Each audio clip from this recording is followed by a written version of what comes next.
Welcome back, everybody. I'm Tommy McCarthy, and this is Let's Talk Cyber. Yes, he's no stranger to Let's Talk Cyber, the one and only Ian Gemski, the CEO and founder of TechGem. Welcome back, Ian. Hi, morning, Tommy. How are you keeping? Yeah, not too bad at all, Ian. It's a strange old world we're living in right now, especially with the implementation of AI across all industries and sectors. I have been inundated with AI podcasts. Is AI taking over the world? You multitude of things. Interestingly, Ian, the Scottish OT Cyber Summit's on its way, and you've agreed to support us in a number of different capacities. So we thought we'd talk a little bit now about AI versus OT. Does it exist, Ian? What's your opinion before we get into the questions? Is there such a thing, AI versus OT?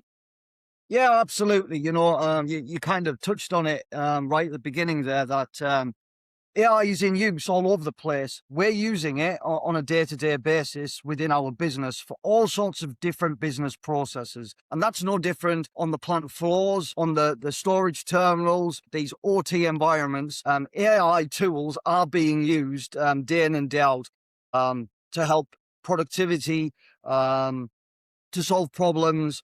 So absolutely, AI is here and it ain't going anywhere. No, yeah, well, there's one common theme there, Ian. You're absolutely right. Everyone says the same thing. AI is around for good, certainly in our lifetime. So I guess the first question, Ian, is AI changing the threat landscape in industrial control systems and operational technology? Because if AI is being used, surely there must be a change in the threat landscape. What's your view on that, Ian? Yeah, absolutely. So for years, industrial cybersecurity has been a skills problem. And in terms of the threat landscape, to compromise an OT environment, you would typically need specialist knowledge of industrial protocols, engineering processes, and control systems. Now, AI is beginning to erode that barrier because AI can actually provide that specialist knowledge, the threat actors, without them needing to know in depth the specifics on how a control system is programmed, how it operates, and how it functions. So because of that, we're now starting to see the industrialization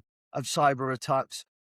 AI allows threat actors to conduct reconnaissance quicker, to generate malware variants at scale, and create highly convincing social engineering campaigns. I don't know if you've seen examples online, Tommy, but now these deep fakes aren't just audio deep fakes, they're video deep fakes. You can fake conversations over a video call with people. The deep fake especially is just astounding what the deep fakes, how seriously real the deep fakes are coming across now. So it's interesting you say that about the attacker, Ian, because it leads me right into my next question.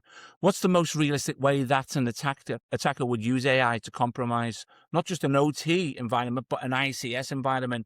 What do you think is probably the most realistic way to do that? Yeah, so the most likely target isn't the PLC or your safety instrument system, it's the engineer. And I've said this many, many times, and I always say it, the biggest vulnerability is the human vulnerability.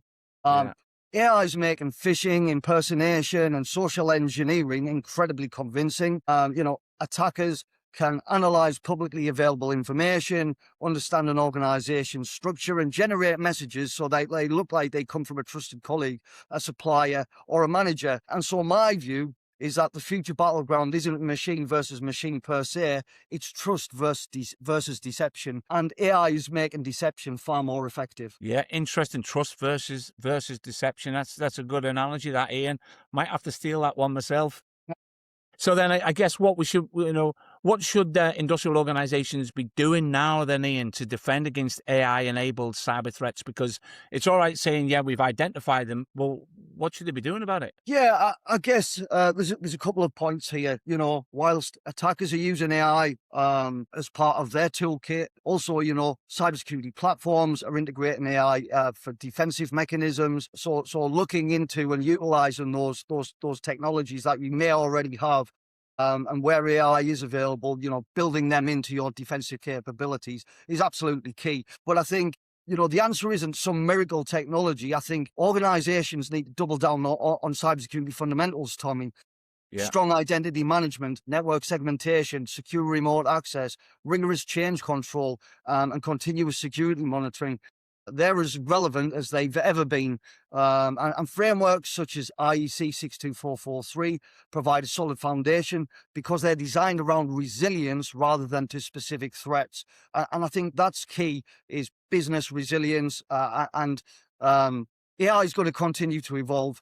And the organizations that will succeed will be the ones that won't be chasing down every new trend, but they'll be the ones that are operating disciplined and well-governed security programs. And that's absolutely key. Fundamentals. Get your fundamentals right, and you'll be well placed to protect your critical infrastructure. It's interesting that you touch on govern as in governance, Ian, because that certainly seems to be one of the things that's being driven now around the implementation of AI, is the ensuring that organizations understand the governance and the control. Are you seeing yourself, Ian, now across industry, the encouragement of AI being used in your space, the industrial control system space, or is there a reticence to say, whoa, don't be bringing AI to us? What's the general gut feeling right now? Everybody's using it in every aspect of everybody's job. If you look at control system engineers or your process control engineers, they typically have very